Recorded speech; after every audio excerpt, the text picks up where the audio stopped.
tendance macroéconomique de l'Afrique et de ses régions, c'est le titre du chapitre que vous avez rédigé à quatre mains dans l'économie africaine 2023, Françoise Rivière et Mathieu Morando. Je rappelle brièvement, Françoise Rivière, que vous êtes responsable de la cellule économie et stratégie au département Afrique de l'AFD. Et Mathieu, vous êtes macroéconomiste senior à ce même département Afrique. Vous avez un gros quart d'heure pour cette présentation qui sera suivie de la diffusion d'une vidéo sur l'insécurité alimentaire. Et ensuite, il y aura 10 minutes d'échange avec Ousseynou Nakoulima, qui est directeur du portefeuille international de l'International Finance Corporation, qui est le bras secteur privé de la Banque mondiale et qui sera en ligne avec nous depuis Washington. Mathieu, c'est à vous. Merci beaucoup, Grégory. Merci. La posture du statisticien conjoncturiste, en fait, elle n'est pas toujours très confortable. Quand on observe les prémices d'une dégradation de la conjoncture dans un climat globalement favorable, on passe un peu pour des oiseaux de mauvais augure. Et à l'inverse, si nous signalons des améliorations dans un environnement globalement dégradé, nous sommes qualifiés d'incurables optimistes. Je vais être un peu les deux. Peut-être revenir d'abord sur la situation du continent africain depuis la crise Covid. Une petite remise en perspective, mais on a beaucoup insisté au moment de la reprise post-Covid sur le fait que cette reprise était moins marquée en Afrique que dans d'autres régions du monde. Mais en fait, c'est surtout parce que la Covid, il y a eu moins d'impact qu'ailleurs. On a perdu 1,3% de croissance en 2020, on était plutôt à 3% au niveau mondial. Donc évidemment, moindre dégradation, une reprise moins dynamique, simplement parce que le rebond technique était moins important.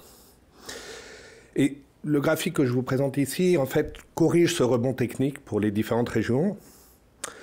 On y voit en fait une croissance en Afrique en 2021 qui est très proche du taux moyen que nous observions sur la période 2015-2019. Et elle accélère en 2022. On est à plus 4% en termes réels selon les estimations FMI. Seule l'Asie fait mieux en termes de rythme de croissance, mais l'Asie était à des rythmes bien supérieurs avant la crise. Donc on a un rattrapage qui est plutôt dynamique, ça devrait se poursuivre en 2023.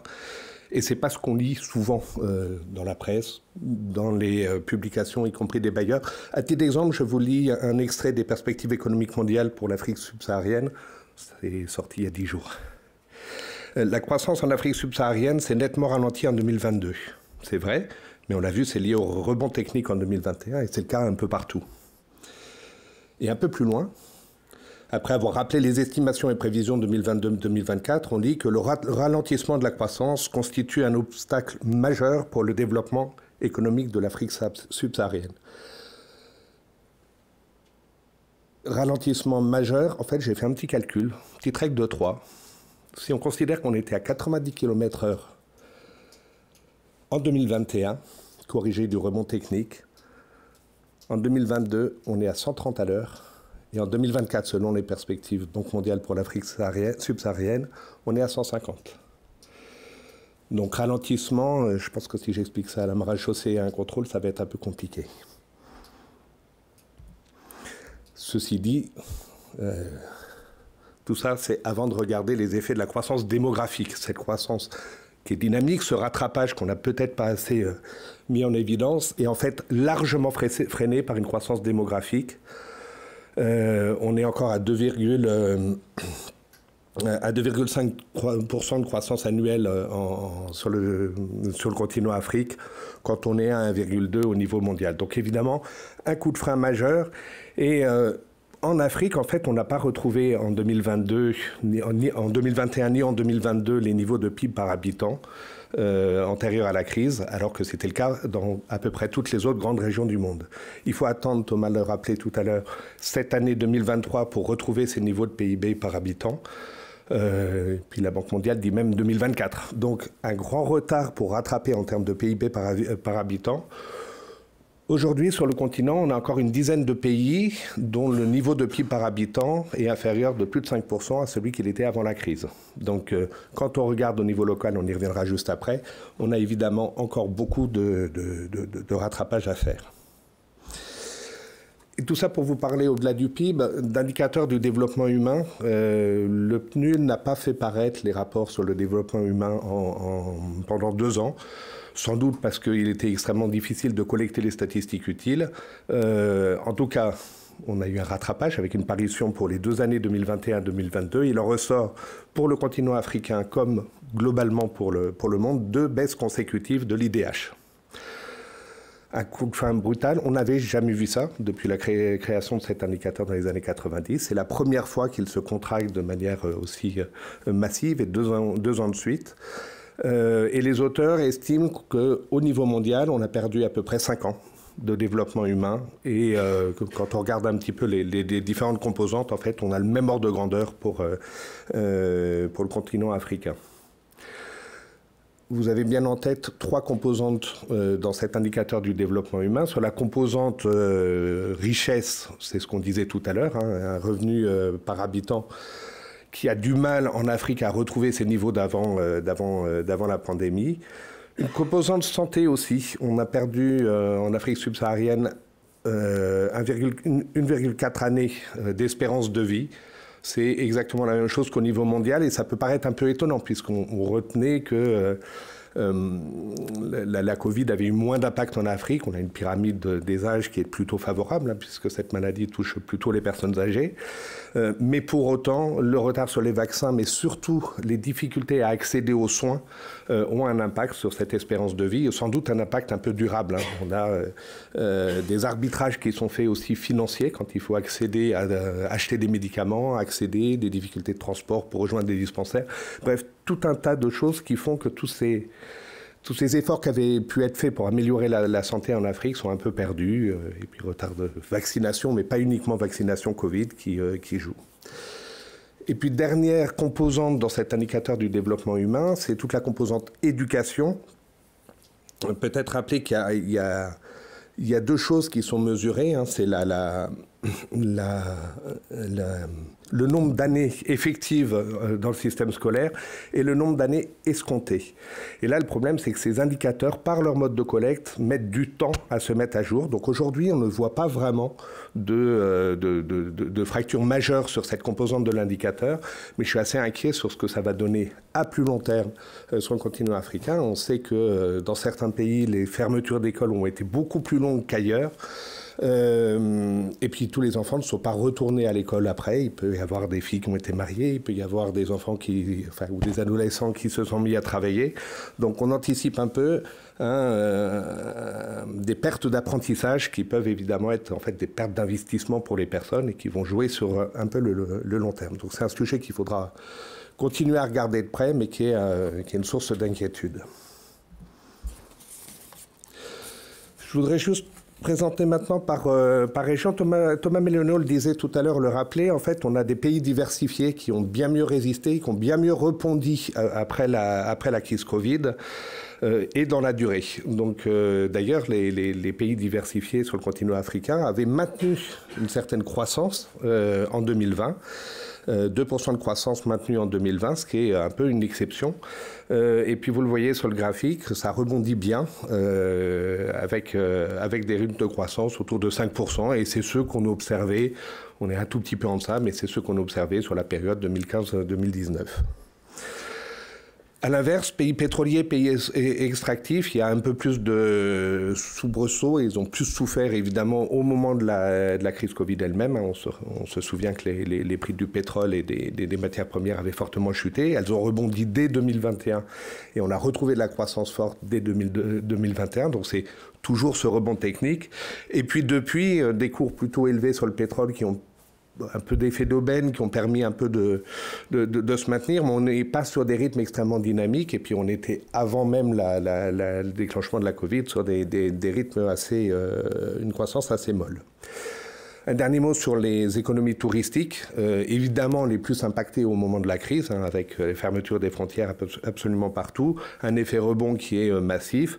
Et depuis, c'est très compliqué. Évidemment, le conflit en Ukraine a compliqué un peu les choses aussi, beaucoup d'incertitudes. Les résurgences de la pandémie en de nombreux endroits a aussi généré pas mal de flou. Donc on a une année 2022 qui est très peu dynamique pour les pays touristiques. Un peu d'espoir sur 2023-2024, mais tout ça prend du temps. Et évidemment, tout ça se traduit en fait sur le dynamisme dans les différentes régions du continent, selon leur degré de spécialisation. Je vais pas tout décrire sur cette carte, mais Thomas l'a rappelé, dans le Sahel notamment, et contrairement où malgré situation sécuritaire compliquée, malgré toutes les difficultés qu'a cette région, on a une croissance moyenne estimée sur la période 2021-2023 autour de 5%. Et en fait, parce que dans le Sahel, on a essentiellement des économies qui sont diversifiées. Donc on a 7% de croissance au Niger, on a 6,5% de croissance au Sénégal, on est proche ou supérieur des 4% en Mauritanie, mais aussi au Burkina ou au Mali. Donc un certain dynamisme dans le Sahel, et c'est important de le souligner. C'est des choses qu'on disait déjà avant d'être dans les périodes de crise successives, Covid et crise en Ukraine. On a vraiment ce dynamisme du Sahel qui est porté par de la diversification. Et c'est aussi la diversification qui permet des taux de croissance importants en Afrique de l'Est. On est pareil, dans les 5% de croissance moyenne dans cette région, avec, à part le Sud-Soudan, des économies qui sont diversifiées un peu partout. À l'inverse, Afrique du Nord, Afrique centrale, Golfe de Guinée, on a des situations qui sont beaucoup plus contrastées. Par exemple, dans le Golfe de Guinée, on a une croissance qui est proche de 6% en Côte d'Ivoire, au Bénin, au Togo, 3 pays qui sont diversifiés. À l'inverse, 3% seulement pour le Nigeria. Qui aurait pu bénéficier du dynamisme des cours du pétrole, mais c'est très compliqué aussi parce que c'est du pétrole brut et le pétrole importé, les carburants sont fortement subventionnés. Donc il y a tout un tas de freins qui se mettent en place. Donc je crois que c'est vraiment important d'avoir en tête ces taux de croissance qui sont différenciés selon le degré de spécialisation de l'économie et puis la traduction directe dans le dynamisme pour les différentes régions du continent. Dernière diapositive sur des facteurs plus spécifiques qui ont influé la conjoncture en 2022. On a bien sûr les impacts du conflit en Ukraine. On a très vite, et on avait d'ailleurs publié aussi un papier à ce moment-là sur les effets, et notamment l'inquiétude qui était liée aux difficultés d'approvisionnement. Les céréales, les huiles alimentaires, c'est 40% des importations alimentaires du continent. Et sur ces 40% d'importations alimentaires en Afrique, 30% viennent de la zone Russie-Ukraine, et avec des taux qui sont bien plus élevés pour certains pays. Donc une vraie inquiétude d'accès à ces produits. En fait, c'est surtout un problème qui est lié à l'inflation induite. Et je vous ai mis sur ce graphique les taux d'inflation à différentes périodes avant le déclenchement du conflit et puis et depuis. On se rend compte en fait que les prix de base, les prix des produits de base ont fortement accéléré après la pandémie, mais bien avant le déclenchement du conflit. C'est vraiment quelque chose à bien avoir en tête. C'est pas le déclenchement du conflit qui a provoqué la forte hausse des produits pétroliers ou de certains produits alimentaires. C'est des désorganisations de la logistique, des circuits d'approvisionnement et tous ces effets induits. Voilà, donc je ne commande pas beaucoup plus, mais évidemment tout ça a nourri une inflation, Thomas le rappelait aussi, on est aujourd'hui à plus de 10% sur l'année 2022 et ça va ralentir a priori que très peu en 2023. Donc c'est très compliqué à assumer et ça a posé des problèmes de sécurité alimentaire, des problèmes, plus que de les causer, ça les a amplifiés.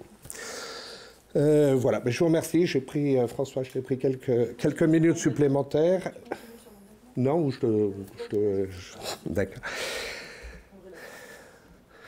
Sur cette partie, j'avais 13 secondes par pays, alors j'avais le droit de dépasser un petit peu, non? Du coup, peut-être un focus sur l'endettement des États. Évidemment, on a eu cette période Covid où il a fallu accompagner autant que possible les populations. Et puis, d'autres difficultés se sont rajoutées au moment de la crise. La difficulté à accéder au marché pour les pays qui ont accès, parce que dans les périodes d'incertitude mondiale, en fait, les investisseurs sont averses au risque. Ça veut dire quoi? Ça veut dire qu'ils préfèrent mettre leurs fonds dans des endroits plus installés, sur des marchés plus installés, et puis les remontées des taux sur les marchés en Europe, aux États-Unis, ont fait que les investisseurs retrouvaient un peu de rentabilité. Donc il y a eu vraiment des transferts de capitaux, des difficultés d'accès pour les marchés. des spreads qui sont des différences, enfin qui mesurent cette appréciation en fait, qui se sont envolées. Donc une grande difficulté pour les pays à accéder au marché. Pour d'autres, détérioration de leur devise. Donc pareil, quand ils sont endettés en devise étrangère, un surcoût et voilà.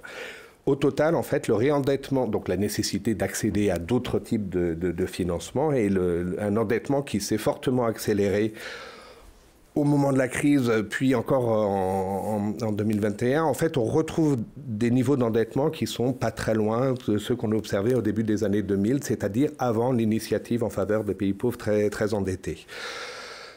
Il y a encore un petit peu de marge, mais en tout cas, ces taux d'endettement sur le continent qui étaient fortement, qui étaient descendus en deçà de 15% dans les années 2010, remontent progressivement. Et puis aujourd'hui, on est au-delà de 60% d'endettement au niveau du continent, avec une forte proportion de pays qui sont aujourd'hui dans des situations au-delà de 70% d'endettement public et de fait des analyses de viabilité de la dette qui sont peu favorables.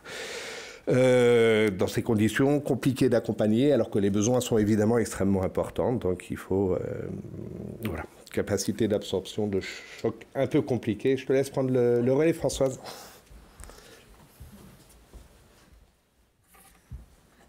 Merci Mathieu. Donc perspective donc 2023. Donc on a conséquence de tout ce qui a été exposé auparavant, une capacité d'absorption des chocs limitée pour les États. Un rythme de croissance insuffisant pour permettre à la fois d'améliorer substantiellement l'accès aux services de base, donc, dont les besoins sont encore énormes en Afrique, eu égard notamment à la croissance démographique, de financer également les infrastructures publiques nécessaires et de financer les transitions, notamment la transition énergétique et écologique, dans la mesure où les États doivent faire face à des dépenses urgentes de plus en plus importantes.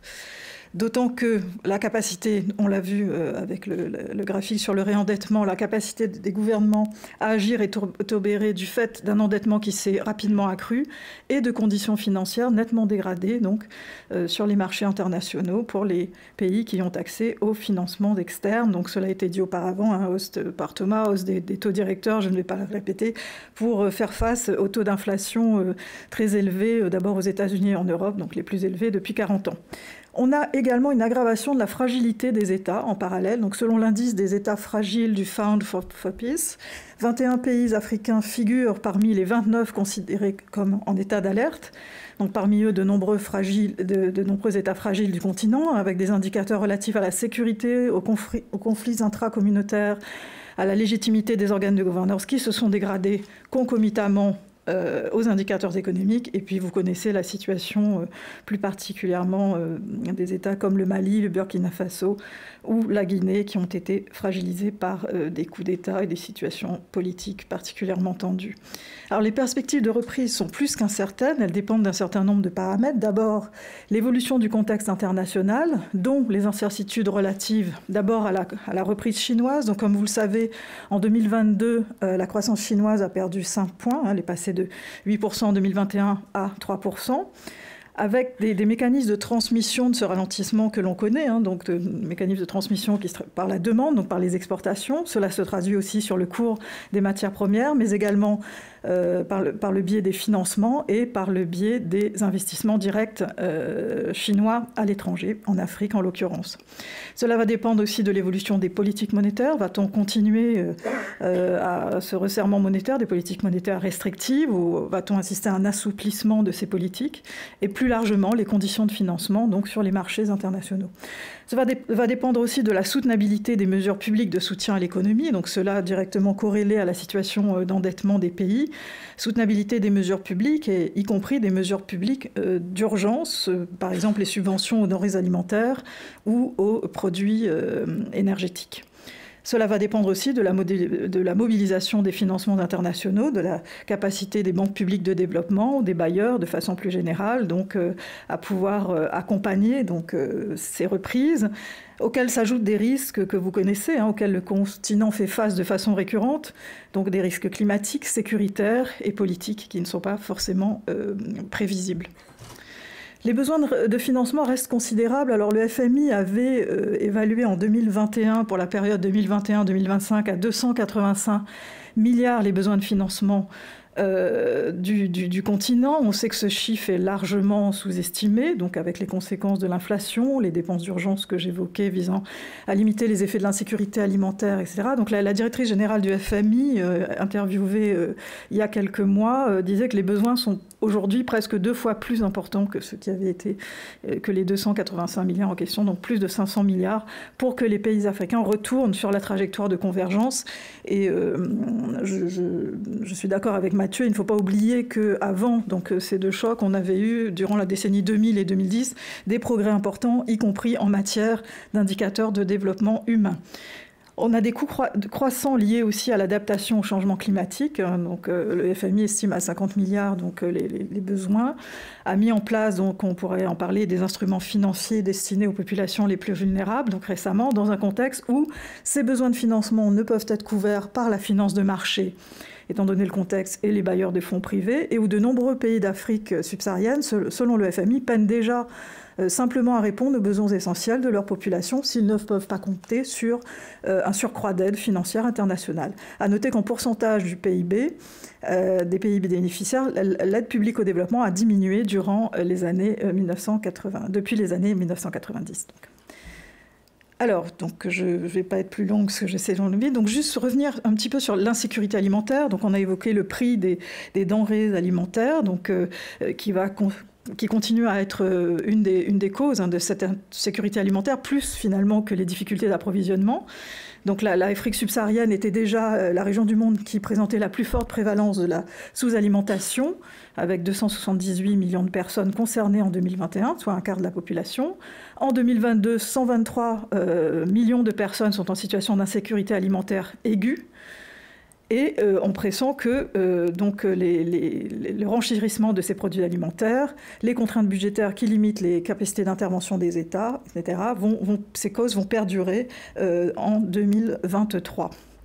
Donc je vous incite à lire le chapitre 3 sur l'insécurité alimentaire en Afrique, puisque évidemment ce n'est pas la guerre en Ukraine qui a déclenché ce phénomène, qui est par ailleurs ancien et multifactoriel. Et la première cause est évidemment la pauvreté. Donc je vous invite à lire, et ça va faire l'objet, je crois, d'une petite vidéo qui passera juste après, donc écrite par Benoît Frèvre du PEG de l'AFD et Myogoura Soulé de la CEDEAO. Merci.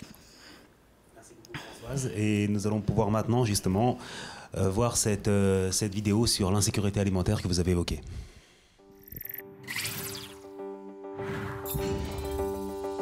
En Afrique, en 2021, 58% de la population est touchée par l'insécurité alimentaire grave ou modérée. Y a-t-il une pénurie de denrées sur le continent ou une incapacité des individus à se procurer des aliments? Comment qualifier l'insécurité alimentaire et comment y faire face? Si la faim est une sensation physique, l'insécurité alimentaire est, selon la FAO, une situation où une personne n'a pas un accès régulier physique et économique à une nourriture suffisante, saine et nutritive, lui permettant de satisfaire ses besoins énergétiques et ses préférences alimentaires pour mener une vie saine. Pour quantifier l'insécurité alimentaire, on calcule notamment la prévalence de la sous-alimentation, c'est-à-dire la proportion de la population ayant un apport énergétique alimentaire inférieur à un seuil variant selon l'âge, le sexe et l'activité physique. Concrètement, ce sont 278 millions d'Africains qui souffrent de sous-alimentation.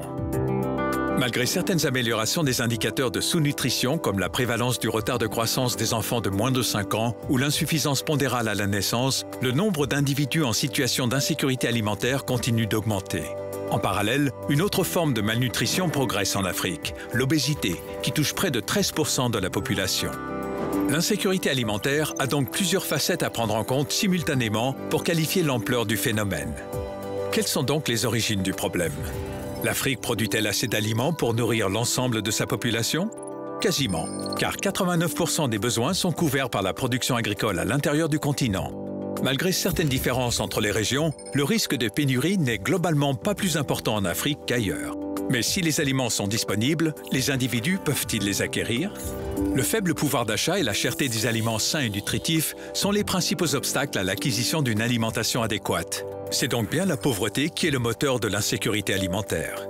En Afrique subsaharienne, 40% des habitants disposent de moins de 1,90 $ par jour. Or, on estime qu'en Afrique, une alimentation nutritive a un coût moyen supérieur à ce seuil de pauvreté. Ainsi, plus de 85% de la population en Afrique centrale, de l'Est et de l'Ouest ne peut se permettre une alimentation saine. Alors, que faire dans un contexte où les conflits, le changement climatique, les ralentissements économiques et la croissance démographique accentuent toujours plus l'insécurité alimentaire? D'ici 2050, l'Afrique devra satisfaire une demande supérieure de plus de 160% à ce qu'elle est aujourd'hui. La recherche d'une certaine autonomie alimentaire est donc stratégique pour le futur du continent.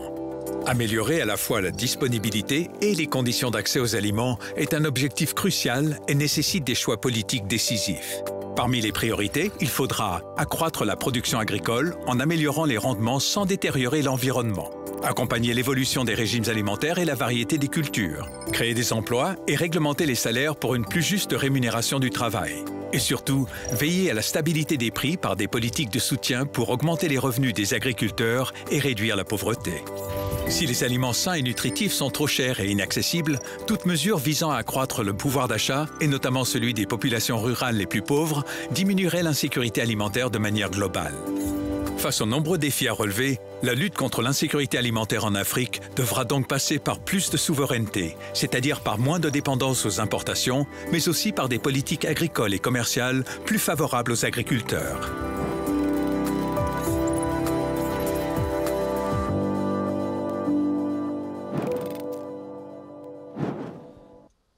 Osemo Nakolima, vous êtes directeur du portefeuille international de l'International Finance Corporation, la société financière internationale qui est le bras secteur privé de la Banque mondiale. Vous êtes en direct avec nous depuis Washington. Merci beaucoup d'être là à cette heure qui est matinale pour vous. Vous avez écouté la présentation de Françoise et Mathieu. Vous avez aussi visionné cette vidéo que nous venons de voir. Est-ce qu'il y a des compléments que vous souhaitez y apporter avec votre angle secteur privé ? Merci beaucoup de l'invitation et merci pour cette excellente présentation, Françoise, Mathieu. Alors, je voudrais intervenir justement pour répondre à cette question, déjà en soulignant quelques lignes de force qui se dégagent, je trouve, à travers la lecture de l'ouvrage et à travers ces présentations, et puis voir justement, comme vous le dites Sébastien, la place du secteur privé dans la réflexion. Puis je vais ouvrir sur certaines perspectives pour l'avenir. Donc, en termes de ligne de force, c'est d'abord ce qui m'a frappé, c'est la démographie telle qu'elle est présentée. Donc, le fait que la démographie pèse sur le PIB par habitant, un effet direct par le fait qu'à PIB égal, le dénominateur augmente plus rapidement en Afrique que dans d'autres régions. Mais ce qui m'a paru encore plus intéressant, c'est l'effet indirect quand ce facteur démographique se combine à d'autres facteurs, comme l'urbanisation, notamment sur les zones côtières, où l'érosion marine est actuellement vécue et subie comme une conséquence du changement climatique. Et l'ouvrage montre très bien que cette érosion marine, combinée avec la pression démographique sur l'urbanisation, augmente et double même l'effet. Alors, par contre, la question que je me pose, et je reviendrai là-dessus dans ma deuxième partie, c'est à quelles conditions cette force qui pèse aujourd'hui comme une force de gravité peut être en fait une force motrice pour le développement et peut permettre le décollage. La seconde ligne de force que je vois aussi à travers l'ouvrage, c'est le poids de la dette. Le poids de la dette qui peut être un facteur favorable ou pas, mais comme on l'a vu dernièrement, qui présente certains risques. Si vous regardez l'ouvrage en page 9, on voit que la levée plus ou moins facile d'eurobonds récemment, l'augmentation des investissements directs étrangers et puis les envois de fonds de la diaspora paraissent comme d'excellentes nouvelles pour les économies africaines en termes d'accès au financement. En revanche, si on se focalise sur la dette, se pose la question du type de dette. Est-ce qu'elle est en monnaie locale ou en devise? Ce n'est pas du tout les mêmes conséquences. Ce ne sont pas les mêmes conséquences. Quelle est la maturité qui peut présenter un risque de refinancement, un risque d'augmentation des taux d'intérêt comme on l'a vu récemment? Et surtout, quelles sont les conséquences en cas de crise, notamment pour la disponibilité de devises et de financement pour le secteur financier local. Donc, je pense que là, la réponse qui se dégage est claire, c'est que la dette en devise présente des risques considérables, surtout quand on fait face à la fluctuation des taux de change et des spreads, voire le retrait des investisseurs qui, à certains moments, revendent leurs obligations avec un rabais. On le voit là, aujourd'hui, au Ghana, où les obligations d'État s'échangent actuellement avec une décote significative, ce qui a un impact aussi sur la solvabilité des banques qui détiennent dans leur bilan une bonne partie de ces obligations et qui vont se voir obligées soit d'augmenter leur capital, soit de réduire le financement de l'économie. Et il y aura un effet domino sur les acteurs économiques, notamment les PME et le secteur privé. Donc, la dette, la démographie, et enfin, dernier point, en termes de ligne de force, c'est la structure même des économies. J'ai trouvé très intéressant la classification qui a été faite à travers l'ouvrage, notamment se focus sur les pays dits diversifiés, par opposition aux pays dont le PIB est concentré sur certains types d'exportation. Ce que j'ai trouvé très intéressant, c'est l'effet sur la résilience et la stabilité de ces pays. Par contre, c'est un groupe assez disparate et je trouve qu'il serait intéressant de creuser davantage et de voir si d'autres traits communs permettent de regrouper ces pays en sous-groupes. Par exemple, la stabilité du taux de change ou bien l'existence de secteurs avec un potentiel de gain de productivité ou le dynamisme démographique. Et enfin, le dernier sujet sur ces pays diversifiés, c'est peut-être qu'on pourrait regarder la place du secteur privé, notamment du secteur privé local dans l'économie.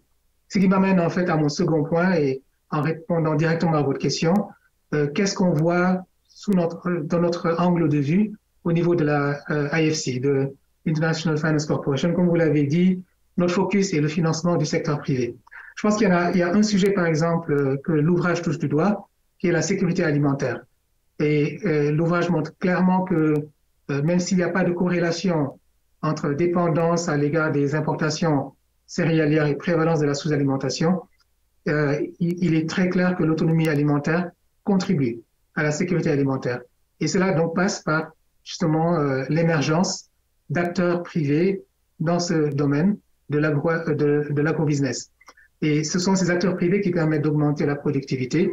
Au niveau de l'IFC, par exemple, on a financé récemment une entreprise en Éthiopie qui fait de l'aviculture et qui, à travers elle, on peut toucher 300 000 petits paysans et plus de 1000 agents qui font de l'élevage à petite échelle, ainsi que 70 petites entreprises qui fabriquent et qui produisent de l'alimentation pour volailles. Donc les crises récentes, en fait, paradoxalement, à la fois la crise ukrainienne et la crise du Covid, ont ouvert une voie aux entreprises africaines en les forçant à produire localement ou avoir recours à des fournisseurs locaux.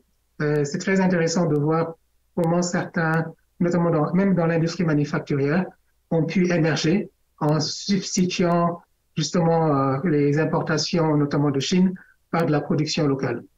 Alors, l'exemple emblématique d'entreprise et de champion local qui a pu vraiment leverager cette crise, c'est l'Office chérifien des phosphates marocain, dont le chiffre d'affaires, rien que sur les engrais, sur les 9 premiers mois de l'année 2022, a augmenté de 68% par rapport à 2021.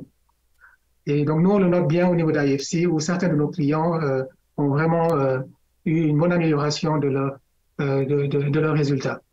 Alors, le point, par contre, qu'il faut noter, c'est des risques et des difficultés sur ces entreprises-là, notamment en termes d'accès au financement.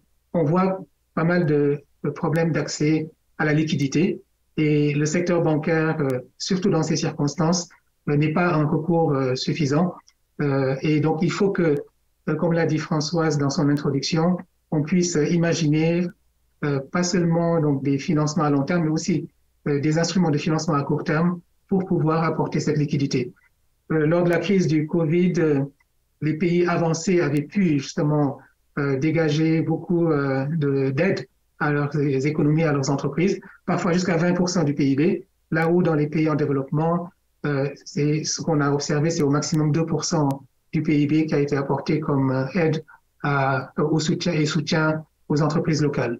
Cela étant dit, ce que je voulais souligner, c'est que la dette, c'est une arme à double tranchant, comme on l'a vu, et ce qui fait vraiment défaut au niveau des entreprises, notamment africaines, c'est l'equity. Et j'y reviendrai dans ma conclusion. Donc, c'est peut-être en ce moment-ci, quand on pense aux acteurs privés, qu'on peut revoir ce premier facteur, cette première ligne de force dont j'avais parlé, la démographie, et regarder comment ça peut être aussi un moteur. Et peut-être une force de création de marché, apporter le capital humain nécessaire au développement.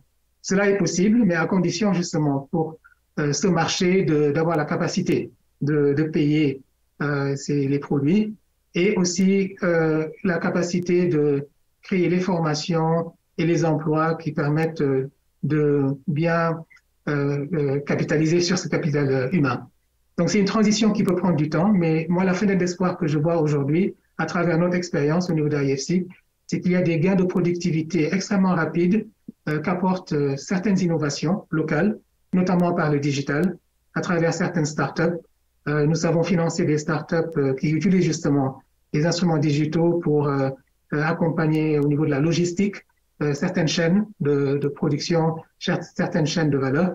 Et on voit là des gains de productivité extrêmement rapides qui peuvent permettre peut-être de répondre à cette problématique qui est une population croissante qui peut être une force, mais à cause de la pauvreté et à cause de l'inadéquation parfois des formations, un potentiel qui ne s'exprime pas. Donc là, pour moi, le message, c'est effectivement, la démographie pourrait être un moteur si on arrive à accompagner ce mouvement de gain de productivité à travers les digitales. Donc, il y a des exemples intéressants. Une entreprise qui accompagne beaucoup les entrepreneurs en Afrique et dans ce mode-là, c'est Investisseurs et Partenaires, que à la fois IFC et la Proparco accompagnent et financent. Au niveau d'IFC, nous sommes en train de mettre en place une plateforme pour accompagner les startups, qu'on appelle Startup Catalyst, et qui va permettre de financer assez simplement et rapidement, efficacement, ce genre d'entreprise. Alors, je voudrais terminer peut-être cette réaction par partager quelques idées que je retiens, peut-être en guise de provision pour la route. Françoise a parlé des besoins de financement. Effectivement, il s'exprime en termes de montant, mais il s'exprime aussi en termes de structuration et de mode de distribution, notamment du capital.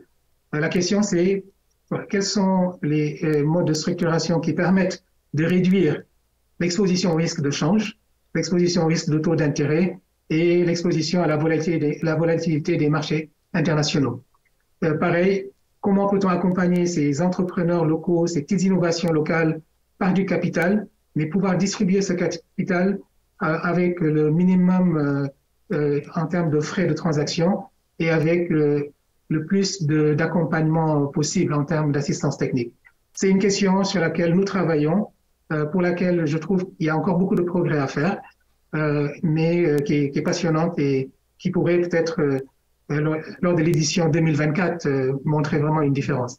Le deuxième point qui a été évoqué, qui est très important, c'est la réduction de la pauvreté, parce qu'effectivement, pour réduire l'effet des crises, et pour s'adapter même au changement climatique, ce qui est très important, c'est de pouvoir soutenir les populations, notamment les populations rurales, où vivent 60% de la population africaine, et leur donner les moyens justement et la stabilité de revenus afin de pouvoir payer les biens et services de base et aussi survivre aux crises.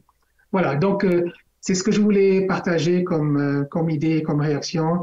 Merci beaucoup, en tout cas, pour cet excellent ouvrage, encore une fois.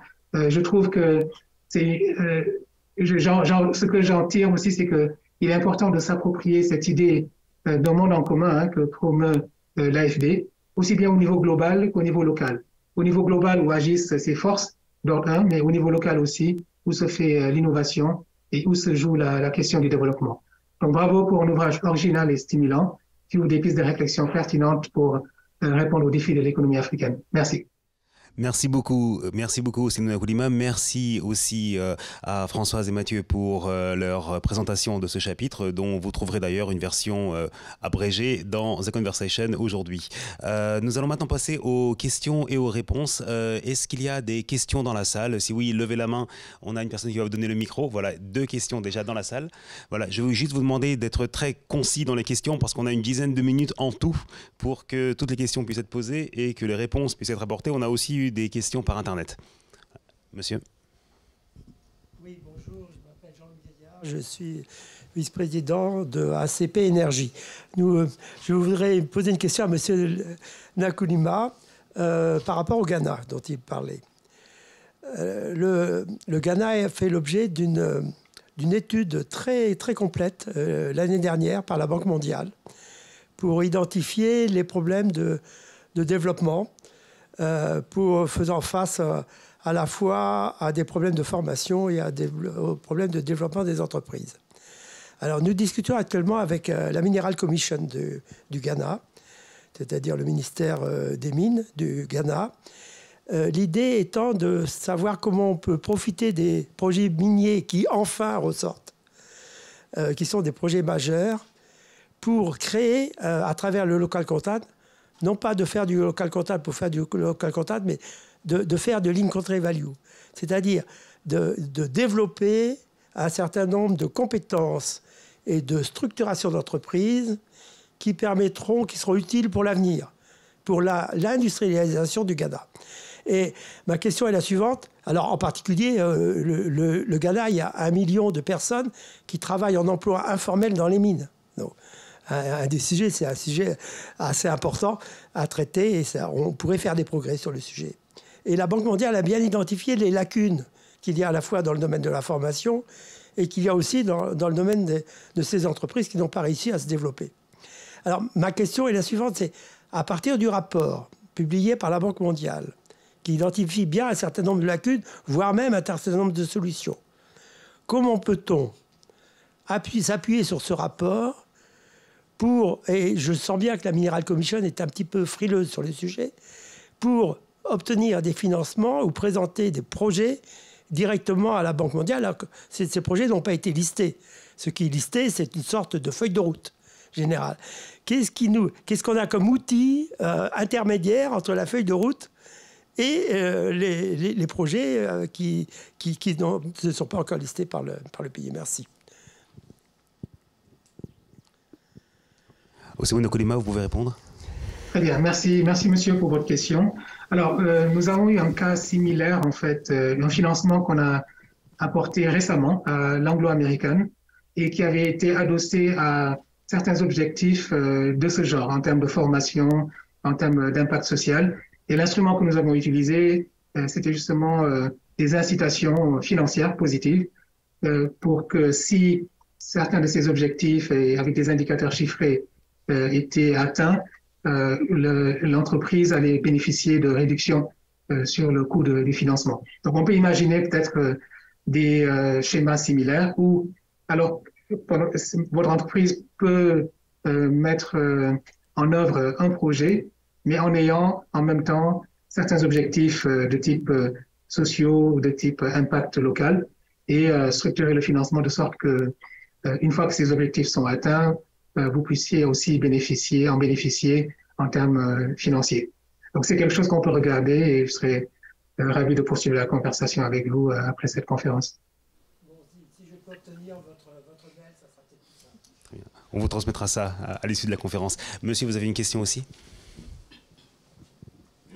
Bonjour, Michael Madédé, je suis ingénieur en construction, principalement dans le bâtiment.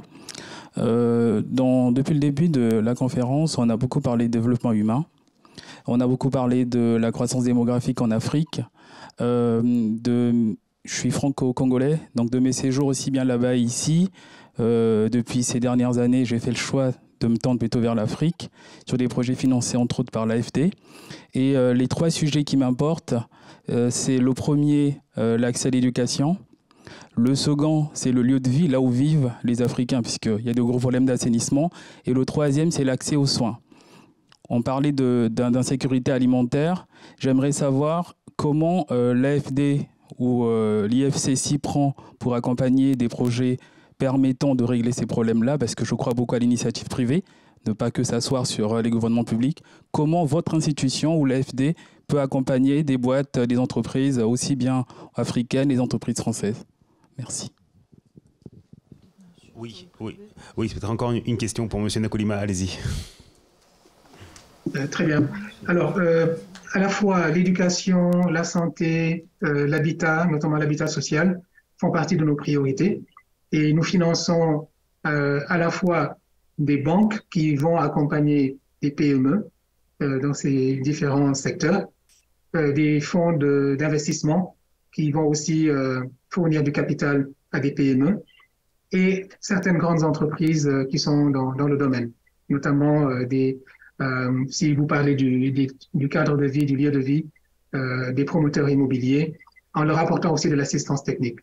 Donc, ça fait partie de nos priorités et du type de financement que nous faisons. Le seul problème, effectivement, que nous avons, c'est pour pouvoir accompagner des très petites entreprises, le faire en direct n'est pas efficace en termes de coûts, donc préférons passer par des intermédiaires. Donc, en fonction de la taille, et vous pouvez passer soit par une banque, une institution de private equity, ou bien venir nous voir directement. Est-ce qu'il y a encore des questions dans la salle? Oui, monsieur. Très brièvement, s'il vous plaît, parce que le temps nous est compté. Merci. Donc, Marc Raffino. Je voudrais vous poser une question concernant l'ISSD, puisque vous n'en avez pas parlé, l'initiative de suspension du service de la dette. Ça veut dire que vous n'en parlez pas? Ça veut dire quoi? Ça veut dire que c'est un échec complet, ça a complètement disparu. Et si c'est le cas, comment vous voyez les problèmes de renégociation des dettes lorsque on va avoir à faire face à des problèmes de défaut?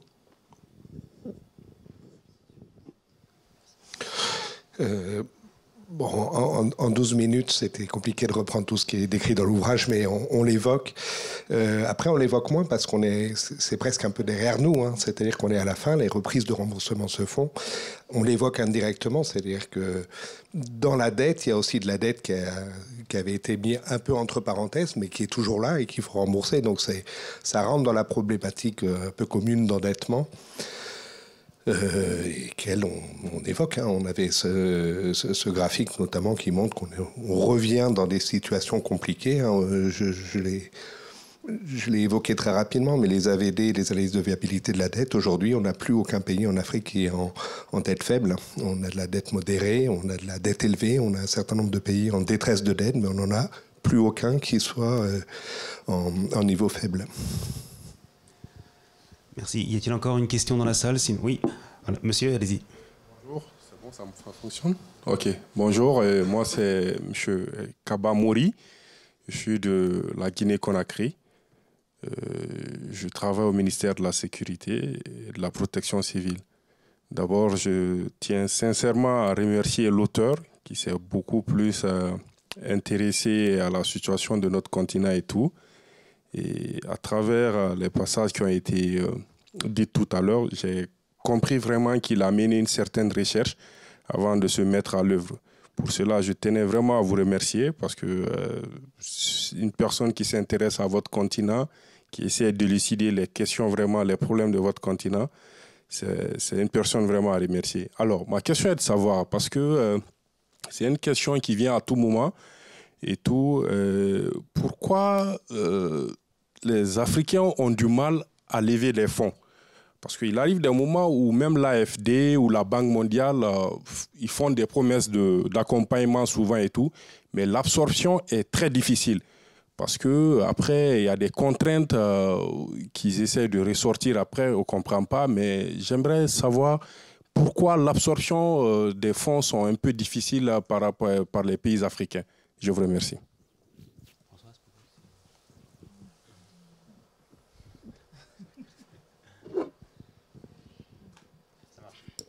Oui, je ne pense pas être la mieux placée pour répondre à cette question. Qu'est-ce que vous entendez par absorption? Ouais. Il arrive des moments où, par exemple, il y a le FMI qui peut faire l'annonce d'un accompagnement à hauteur de tel million d'euros et tout. Mais pour le décaissement, ça devient tout un problème et le plus souvent, nous perdons en temps et tout. Donc, l'absorption, c'est par rapport au décaissement. Vous voulez encore que j'approfondisse ou... Non, mais enfin, il faudrait une conférence rien que pour ça. Mais... Ah oui, je sais, par exemple. Pour oui, bien sûr que les sujets de conditionnalité au décaissement pour les bailleurs, qu'ils soient multi ou bi, sont importants.